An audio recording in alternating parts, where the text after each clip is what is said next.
Welcome, my Storytime friends. Welcome to Sandusky District Library's Winter Virtual Storytime. We're on week 8. Are you ready? All right, let's start. Hands go up and hands go down.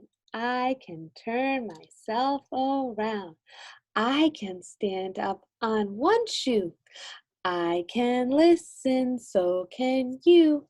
I can sit, I'll show you how. Story time is starting now. Welcome everyone. Like I said, it's week 8, so today we're going to read books about books. So our first book that I'm going to share with you today is called, But Excuse Me, That Is My Book. And this is a Charlie and Lola book. So, and it's written by Lauren Child.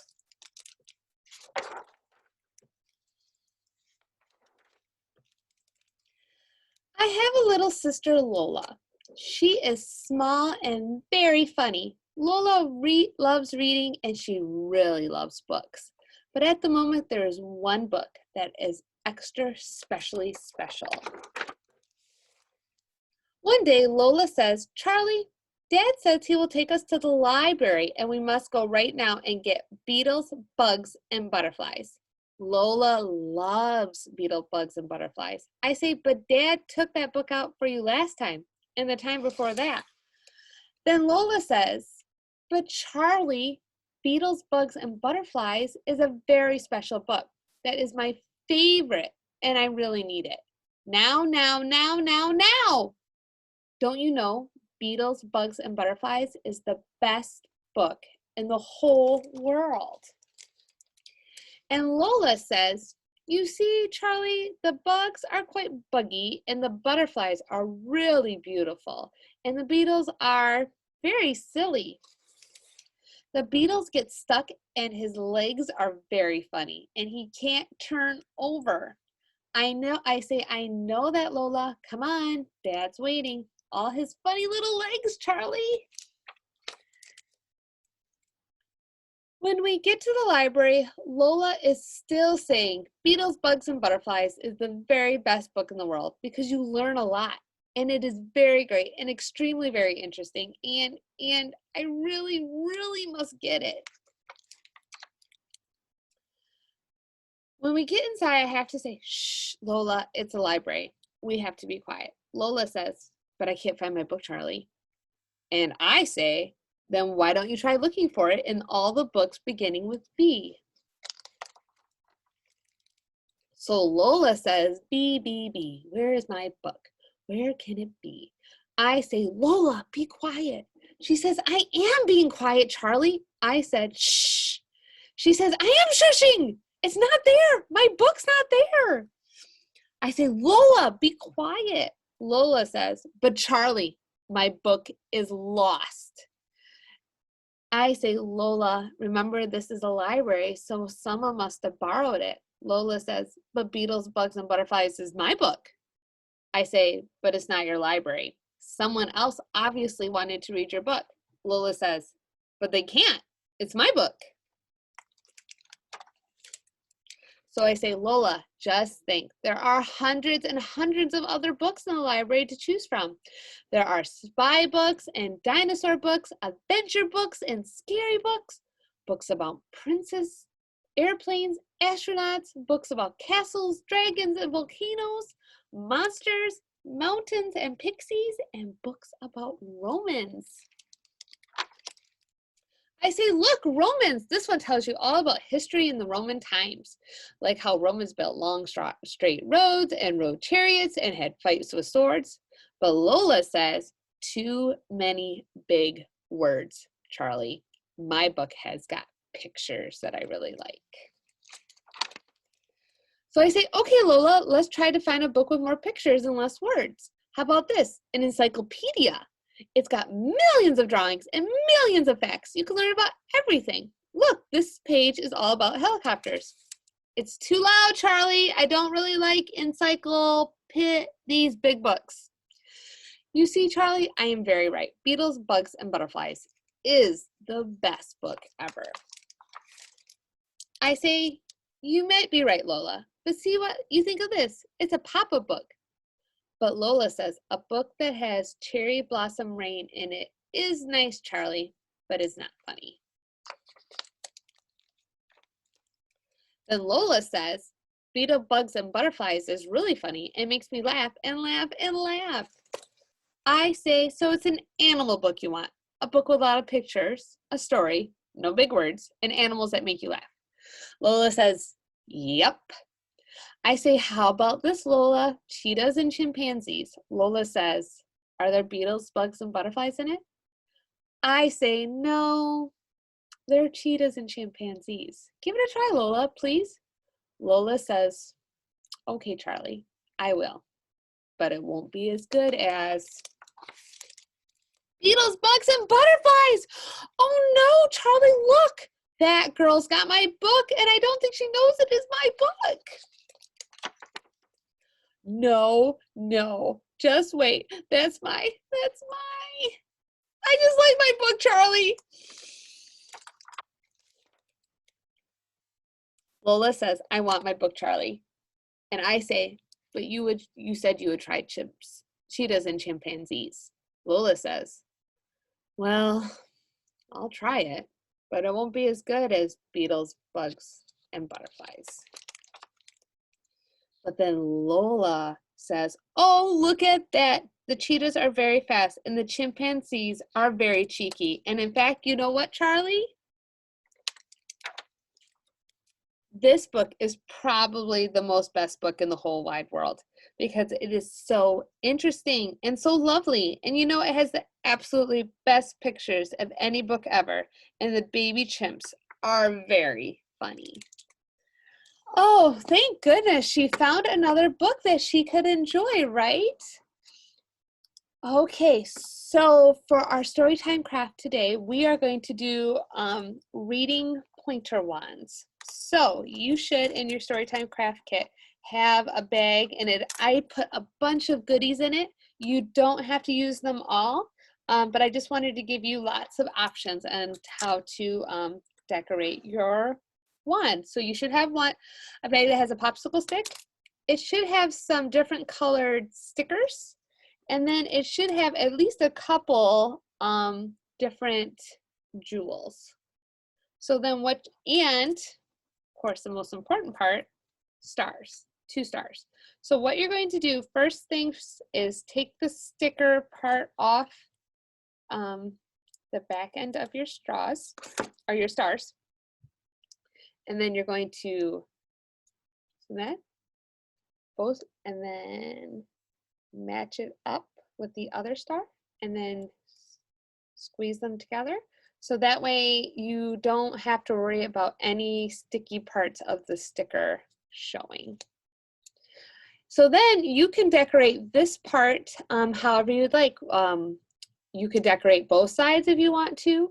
You could take markers to it and draw designs and color it.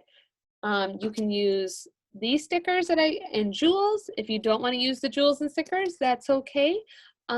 However you want to decorate it. So this is the one that I did. So I did a couple of the different stickers. Then I took a marker and I drew a design in between the stickers. And then I just took one jewel and stuck it to the top.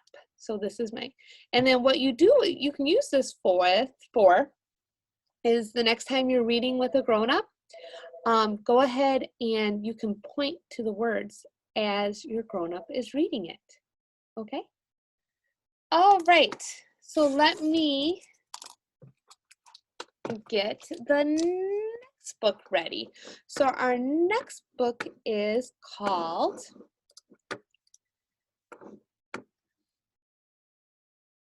Alfred Zechter, Book Collector. Okay. And it's by Kelly DiPuccio and Meki Pennington.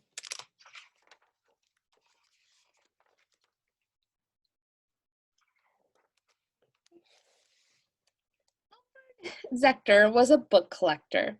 In his warm, weathered house, stuffed in crannies and nooks, were heaps and rows and stacks of beloved bound books. As a child, young Alfred just longed to belong, but each time he tried, something always went wrong. He was lonely and shy, this bright, dreamy boy, till the day he discovered that books brought him joy.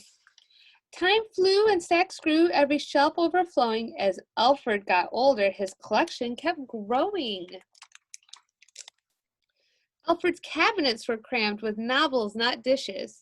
The aquarium housed the encyclopedia of fishes. He thought he'd be happy after only one more, but that led to 2 books, then 3 books, then 4. Alfred inspected the stacks tipping tall. Not enough, he decided. I must have them all. His home on the hill was soon stretched at the seams, but Alfred was close, oh so close to his dreams. He scoured the city on foot and on 4s. He overturned rocks and he knocked on front doors. At long last, the end of his searching drew near. His fingers, they trembled. His eye held it here. The very last book was owned by a tyke. I'll trade you that book for this shiny red bike. The town was now emptied of books big and small. Alfred Sector, book collector, had collected them all. He carried in candles and food by the load, then he locked the door shut on his book-filled abode. Slam. Alfred should have been happy. His dream had come true, but something was missing. Now what do I do? Tick, tick, tick. Tocked the clock on the wall. Well, of course, Alfred said. I must read them all. Days become weeks and months become years. Alfred read everything from Seuss to Shakespeare. Meanwhile, life for the people without books had become quite dullish, plain dreary, and hopefully humdrum. Conversations were bland, and bedtime a bore. There were children who'd never been read to before. Then one fateful day, Alfred's last book was read. As he pondered the story, thoughts itched in his head. The tired old man took a good look around. Books blocking the doors had left him housebound. The joy he once felt was replaced by sheer doom. The books that he loved had created his tomb. Alfred felt smothered. Now what? He cried. Something's still missing.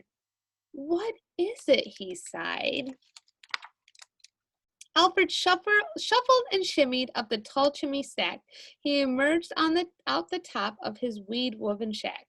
There on the roof he sat very still, till a rusty red bike rattled over the hill. Now all of that reading made Alfred quite smart. Thoughts sprang from his head and they spread to his heart. I figured it out, Alfred called from the thatch. Excuse me, young man, here's a gift for you, catch. Alfred felt giddy and free as a bird. There's more where that came from. Go spread the word. Alfred gave books to the young and the old. He laughed and he smiled as stories were told. Once again, folks were reading all over the town. In bakeries, on buses, in trees, upside down. Surrounded by friends, Alfred Sector declared, the best kinds of books are the books that are shared. All right, my storytime friends. That's all the books I have to share with you this week. Next week, we are going to talk sports, and I'm going to share books about different sports. I have a couple that I want to share with you so that if you want to check them out on Curbside, you can. This one is called Take Me Out to the Ball Game. And then the other one I have to share with you is called The Bambino and Me. And so this book is about the baseball player Babe Ruth. Okay, that's all I have for you this week. Thank you so much for coming and listening to the stories. And I will hopefully see you next week. Right? Ready? Tickle the stars, tickle your toes, turn around and tickle your nose. Reach down low, reach up high. Story time is over, so wave goodbye. Bye everyone, see you next week.